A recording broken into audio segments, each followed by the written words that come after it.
Welcome to My Business Matters, the Michigan Chamber podcast.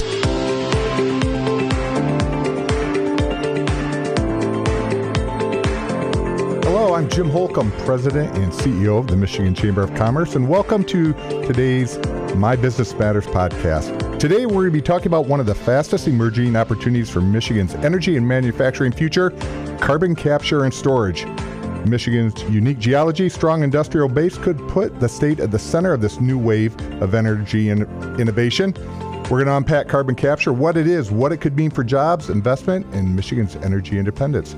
Very happy today to be joined by a panel of three great experts on this. First is Bob Manis. He's the president and CEO of Core Energy. They're a leader and an early adopter in this space. Robert Joerg is the director of government affairs for the Michigan Laborers District Council. And Michigan Chamber of Commerce's very own Mike Alaimo. He is our Senior Director of Legislative and External Affairs. Gentlemen, welcome. Thanks for joining. Good morning, Jim. Happy to be here. Well, certainly a lot of policy can get complicated, and carbon capture, I think, is probably going to be words that a lot of people across the state and our listeners haven't heard. So, Mike, if we could just start, with some basic, what is carbon capture and why are we hearing about it now in Michigan? Yeah, sure. Well, carbon capture is in its most simplest form, about capturing carbon dioxide from an emission source. You're capturing it, you're refining it, you're pressurizing it, and you're storing it in the ground. And that's essentially what the legislation we're working on intends to do. It is complicated from a technology standpoint, but it's something that we've been doing in Michigan for years and even decades. It's mature technology, and it's really about getting regulatory barriers addressed in Michigan so that we can do more of it. It's good for our environment, it's good for the business community, it's good for our economic development and future. Bob, you're in this space right now. Why is Michigan possibly a leader in this, and what are you doing in your business that would kind of help people understand what this technology is? So yeah, thanks, Jim. Core Energy is a company that I founded in 2003 around capturing carbon. Mm-hmm. So I like to tell people we've been capturing carbon long before it was cool. We capture the carbon and inject it into depleted oil and gas fields. Mm-hmm. And to date, we have injected almost 5 million tons of CO2 and produced 4.5 million barrels of oil that would not have been produced into this state's economy, but for the CO2 going in the ground. That is also has not been released to the atmosphere, and it will stay permanently underground. Mm. So Michigan's geology is very unique. So there's reservoirs that are amenable to the enhanced oil recovery operations, but also our geology, since back to the 1940s or 50s, we have been storing natural gas underground for commercial reasons. Yep. And that wouldn't have worked from a commercial perspective if the reservoirs didn't have the integrity to hold that natural gas as the utilities would cycle up and down seasonally. We fill up our underground caverns. We're the number one state in the country in storage capacity. We fill them up in the summer so that the people in the Northeast can have gas in the wintertime when we pull it back So it's just out. Our geology. We're fortunate in that. Can you give us an example? How is carbon captured? Like, where would this come from, or to give people just an understanding of how this actually works? So the capture comes from stationary sources. Mm-hmm. You need to have a concentrated point source of emissions to have a viable carbon capture project. We're not talking about capturing from mobile sources like automobiles and stuff like that, but any point source emission like power plants, maybe there's factories, wherever there's a concentrated source of combustion. Mm-hmm. So it's exhaust off of a combustion source, so just think factories, power plants, various things like that. Places where they have the technology to capture it, and then does it get pipelined over to you, and then you have the technology to inject it in the ground? Right. So if you think of an exhaust stack, it's atmospheric pressure. There really is no pressure on it, and so you're gonna capture that. Mm-hmm. You need to compress it, and then you transport it safely via pipeline to whatever underground source you're going to inject it into. Robert, how does this get in? How does this come into your purview for you and your members at the Michigan Laborers? How is this topic something that you care about? Yeah, this is a very exciting new technological development that we have been really engaged on from the start. insofar as our jurisdictional coverage on this area. So our folks work in many different spaces in Michigan's construction industry, and one of the primary areas that we're very interested on this technology is the expansion of Michigan's energy development. We have a lot of members across the state that work in all of our different types of energy facilities, whether it's renewable, whether it's natural gas, whether it's nuclear. And when we're talking about the long-term preservation of energy jobs in this state, this technology really has the opportunity to be a major catalyst. Drawing from a study from the National Energy Technology Laboratory from 2022, one of our federal research arms, they projected that this technology, if adopted at scale across the country, would generate anywhere between roughly 400,000 to 1.8 million new jobs across several different sectors, but those jobs would be highly concentrated in the Midwest, Appalachia, and the South. And so when we're talking about really catalyzing Michigan's energy future and meeting the demands, this technology is a job creator and a job sustainer, insofar as both maintaining a lot of the existing careers that we have at our energy facilities, as well as maintaining our heavy industry and making that competitive. While my members don't necessarily represent are not necessarily engaged in the factories themselves, we are often the people called on for retooling, maintenance, and general support for our heavy industries across Michigan. And I'm sure Mike could probably also get in pretty well on the importance of this for heavy industry. So your members are involved on kind of all sides of this issue, whether you're helping at the factories and retooling. Can you give us an idea of what type of jobs are at issue? It sounds like they're good paying jobs, they're union jobs across the country. Is it building the infrastructure to make sure, is it pipelines, is it rigging? What type of work are they doing? Yeah, so it's a myriad of different items there, right? You've got the initial earthwork, any sort of site preparation, there to get the technology ready. And then along with a couple of the other building trades unions, we work together with the pipeline installation, any general factory construction there, as well as long-term pipeline maintenance for this technology. And I would also add that our pipeline classification, overall compensation package, these are jobs that are paying well over $150,000 a year. That is a good paying job. This is a really upper middle class career that folks can pursue. And it's one that we really see this technology helping to maintain and preserve. Sounds like exactly the type of jobs we're trying to have in Michigan. We want to have energy independence, as you all have mentioned. We want to grow our economy, and we want people to have good, stable jobs to raise their families and strengthen their communities. And it sounds like your employees are kind of in that sweet spot. I couldn't echo what you just said any more than you just did. So. And Robert and Bob both said things that I think, maybe just to thread them both together, the carbon capture legislation we're talking about, this is specific to Class 6 primacy, having a program here in Michigan where we're able to allow developers to permit for these projects under the EPA's Class 6 program. It is about energy production. It is about our energy future and making sure that we have access to safe, affordable, reliable energy and the new jobs that can be associated with that, as Robert pointed out. But, it's also about that preservation of jobs. Bob talked about this point source emissions, right? These stationary sources, whether they're a natural gas plant or, a steel making facility or a cement production facility, right? These are companies that are under unprecedented pressure to lower their emission sources. Everybody in, every company, I should say, in the manufacturing space in Michigan knows how difficult it is to go and get a new air permit or even reopen an existing air permit when you're trying to make changes or upgrades. This is an opportunity for them to remain competitive, to invest in their existing facilities and keep those jobs, grow those jobs here, and do so in a way that lowers their emissions, improves local air quality by capturing those emission sources. So we're capturing the CO2 and we're storing it, but there's the opportunity to capture the broader emissions profile of a heavy industrial site and get that out of the air. So this really is a win across the board. Michigan communities have a ton to benefit from this. Bob, it sounds like we're hearing it's good for the environment, good for business, good for consumers. We're being good stewards of our environment. We're creating good paying jobs. So I assume this is a win-win and everybody's on board? Generally. There's not too many wins in society today, but this is about you're forefront. It's emerging technology and that's what we're doing here. That's right. Making everything better. This is about as close as you can come. It's a pretty big tent.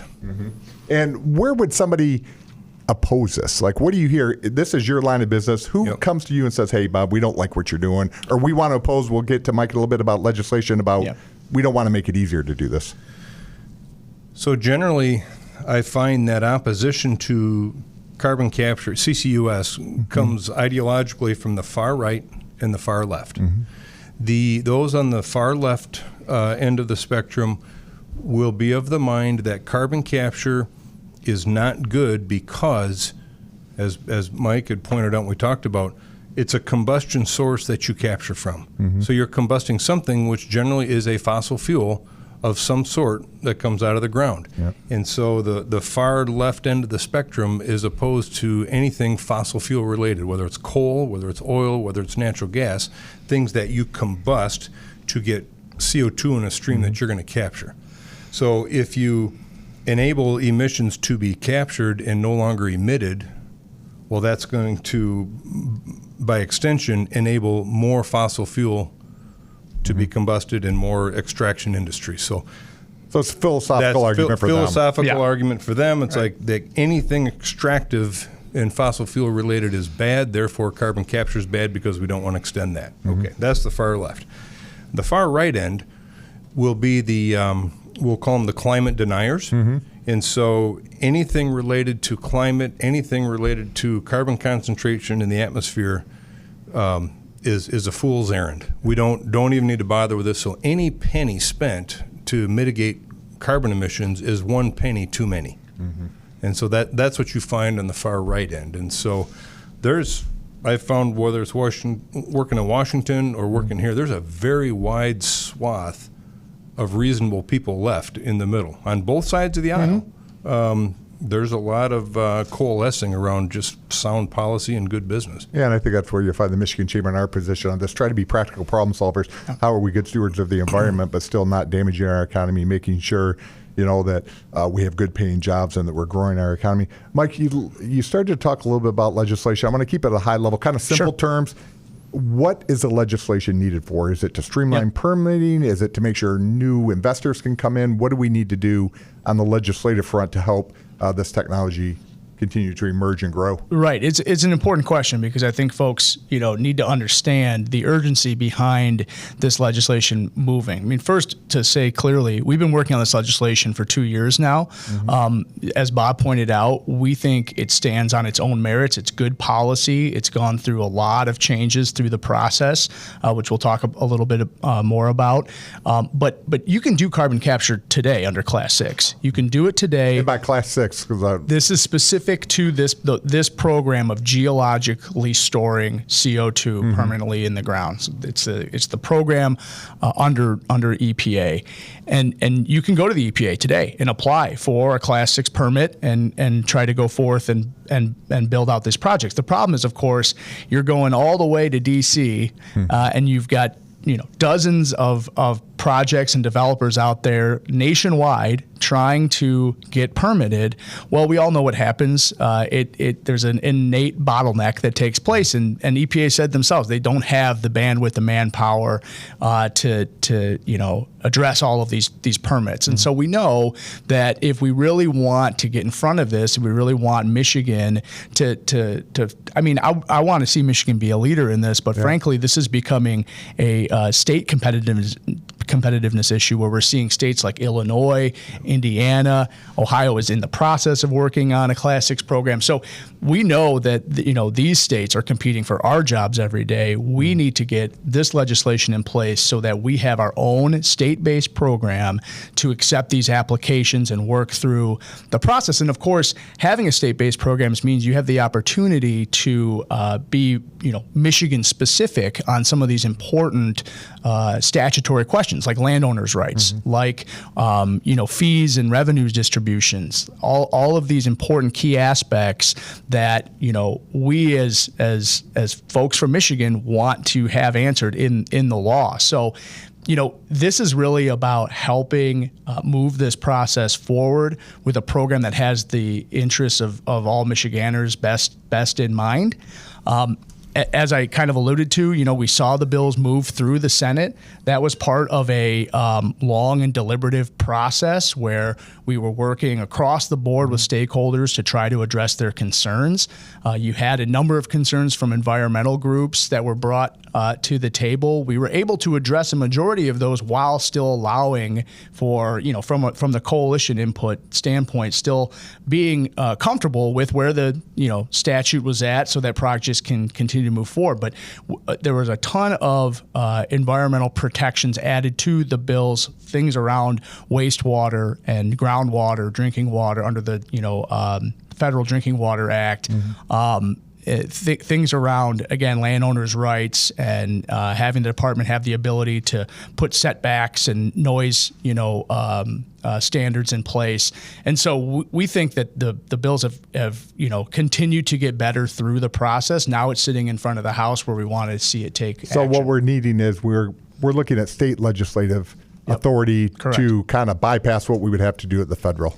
Yeah. I mean, essentially what happens is we put this legislation forward. This allows the department to apply for their own program to the EPA, and there are standards in place that we have to meet in order for them to get granted that primacy. And then we're able to go directly to the state-based department for these projects instead of out in D.C. Bob, you're in this space and you're a business owner in Michigan.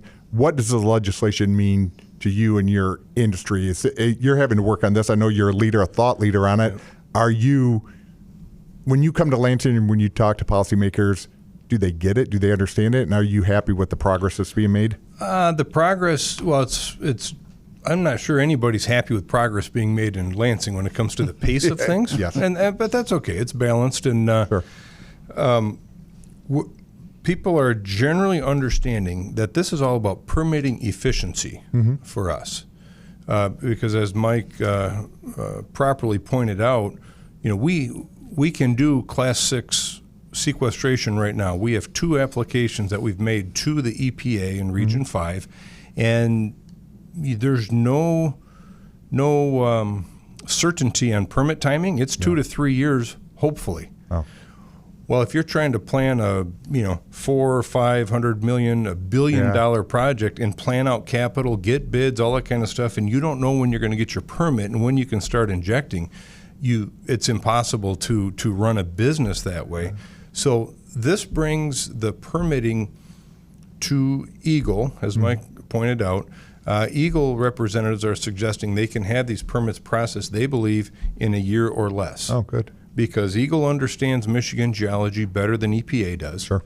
I mean, let's face it. Nobody knows what's best for Michigan like Michigan people. Absolutely. Michiganders need to be empowered to make these decisions, not rely on the federal government. How quickly can this technology take off if we can get the streamlined permitting and really make Michigan aggressively leader? You've been doing it for years. You've done under federal work. How quickly can we expand here in Michigan? Well, I know there's a number of projects. I think the project I'm involved in, which we've been 3-4 years in the making, is probably the furthest along in Michigan, but I know that there's multiple projects being worked on. And everybody, not just in Michigan, but across the country, boardrooms are facing this issue. Yeah. Lenders will not lend for project financing unless there's a Class 6 permit in place. And so you might want to do something now, and you're going to go through how many budget cycles corporately to get $1 billion pulled together. It's just really, really tough. Robert, you talked about, too, the growth of the industry and what it means for good jobs here in Michigan. Yeah. How quickly can we gear up? How quickly can we train the people? I know in the trades we have a shortage of people right now. It seems like, are we talking to kids in school? Are we letting them know that this is at the forefront? How do we keep making sure that we have this good pipeline of talent? Yeah, so I would say that most of the skills required from the construction side, our members already possess. And I think that given what Mike and Bob said, as the technology comes on board, we will be able to meet the workforce demands of this technology quite quickly and in a way that makes sure that this technology arrives on time and on budget. And I think that, it is something that we've been talking about with our training center and with the Workforce Development Institute. which does a lot of pre-apprenticeship work across the state, insofar as making sure that folks know that this is a type of career that people can pursue. But I'd say even beyond just the workforce considerations, one thing that I always like to bring up when this item comes up is the impact on affordability. And, there's been a lot of conversation on both the left and the right about the needing to build again, and how this country was at its greatest when it was building things. And I think the moving this permitting to the state level really gets at that. It gets at efficiency. It gets at Michigan building things again. And as we're continuing to build out and replace our aging grid infrastructure, making sure that we're keeping rates affordable and competitive is super important, not only for my members who are consumers just like other folks in Michigan that at times have tight budgets because of increasing electrical rates. And this technology will help keep rates at a level that's sustainable and competitive. Yeah, I think that's got to, we talk about energy independence. Part of that is cost, making sure we're cost competitive for people to locate here and stay here. Are any of you aware of a state that's doing it really well? Is there somebody who's a model that we look to and say, wow, we should really be looking at what they're doing and try to mirror it here in Michigan? Or are we so far in the forefront that we're leading the charge, which could be great too? There's a couple of states that have gotten primacy and have pushed permits through a little quicker, like North Dakota, Wyoming. Those are some states that have recognized the value to their state, and they're really pushing programs and permits around, and there's construction that's going on there. Texas just issued a couple of Class 6 permits. So we're trying to get out in front of that because of our geology. And I guess one point I want to make, I'm in the oil and gas industry. Class 6 does not do anything directly for the oil and gas industry. I don't need a Class 6 permit to do the enhanced oil recovery work that we do. So there's really not a connection between Class 6 permitting and oil production. One of the reasons our industry is interested in seeing this move forward is that the infrastructure and the service companies needed for a sequestration project are the same ones that we rely on for oil and gas. You need a drilling contractor to put a hole in the ground. You need pipe suppliers to get your casing. You need cementing, log evaluation, the land, the legal, the permitting, the engineers. The very skill set you need to put infrastructure in for oil and gas is the same skill set that you need for sequestration. And so we're interested as an oil and gas association in seeing a vibrant workforce and vibrant service companies that put holes in the ground. But there's no connection other than that between Class 6 and oil production. Mike, how close are we to getting this across the finish line? We've all been working on it for a couple of years. It's been a good coalition of people, very collaborative. How close are we to getting policymakers to say, yep, and signing on and putting up yes votes and getting this to a governor? Sure. Well, I can say from the perspective of the legislation as it's evolved through the Senate process, we feel like we have a really good product in front of us. We think this is ready for a committee hearing. We think this is ready for the House to take this issue up and put it up for a vote. It's not perfect like any bill product. It will continue to change, and that's going to be a process between us as the coalition weighing in on thoughts and feedback, lawmakers having their own considerations, etc. But if this was given the green light and the pathway it needed to be up for a committee vote, there's no question we could see this get done before the end of the year. I think again that's a communication we continue to have with House leadership to make sure that they understand what's in the bills, why they're needed, why it's important. Again, we point out that state competitiveness argument where you have a blue state like Illinois and a red state like Indiana both passing this legislation. That should be a wake-up call, I think, to lawmakers to say, we need to get on this. We need to get on track with this. And, of course, you saw from the Senate vote a very, very strong bipartisan majority vote out of the Senate that you really don't see too often these days. Strange. 29 votes out of the Senate, both sides of the aisle coming together. That's great to see, and I think it's a reflection of all the work that we did as the coalition to get these bills in the right place. No, that's good. And I know we're coming up on our time here, but I want to make sure I go around the horn one more time. You've taken a complicated subject. You've done a good job breaking it down. We've gotten status on legislation. We've heard about the jobs, our energy independence. But what have we missed? Like, what's either a point you want to make sure the listener has or anything you want to say about your perspective on this to make sure that they have a full understanding of what we're talking about. Robert, we'll start with you. Yeah, I'd say that kind of summarizing a little bit what Bob and Mike have just said in the last couple of minutes here about the bipartisan nature of this technology. Not only are we seeing this in our own legislature, and we're excited to see eventually come up for hopefully a House vote, but we're also seeing it from the federal administration. The past administration codified tax credits for carbon capture. The current administration expanded upon those tax credits. This is type of economic policy that's going to bring stability for business and permanency for jobs. And that's a huge thing in an industry that we've seen ups and downs. And as we're looking to really make sure that Michigan is on the cutting edge of this technology and that we're preserving jobs in this clean energy transition, that we're not repeating the mistakes that we saw with NAFTA and deindustrialization, where we saw jobs leave the state and never come back because we were not on the forefront of thinking of where we need to be in 5, 10, or 15 years with technology. And I think that's where we're going to be with this energy policy. Bob, final thoughts? Yeah, I think we just need to keep this all in perspective and realize that we're not talking about doing anything new. The CCUS legislation that's pending, it's not for new technology. It's not going to lead to anything new. It's nothing to be worried about. The technology's been around for decades. This is about permitting efficiency here in the state, which will lead to more construction projects here, which will lead to more jobs, which leads to a more robust economy, all the while CO2 is being captured from being released into the atmosphere. And hopefully if we can figure out permitting on this, we can figure it out for some other areas of our economy as well. And absolutely. Be a good lead. Mike. Yep. Yeah, so I think both Robert and Bob said it really well. This is a bipartisan, nonpartisan issue across the board at both the federal and state levels. This is, fundamentally at its core, this is a pretty straightforward proposition. We're talking about bringing permitting efficiency to the state of Michigan. The regulations already exist. There's nothing really changing about that other than you have now a state-based program that's able to enhance landowners' rights, environmental protections, all of those pieces that policymakers say they want for the great state of Michigan. And so we'll certainly keep our listeners and members updated as we see progress, but we're hoping for a committee hearing soon. Great. Well, carbon capture sounds like it's good for the environment, good for the economy, and Michigan is perfectly situated to take advantage of this new technology. So thank you to our panel today for helping us unpack carbon capture and understand it a little better.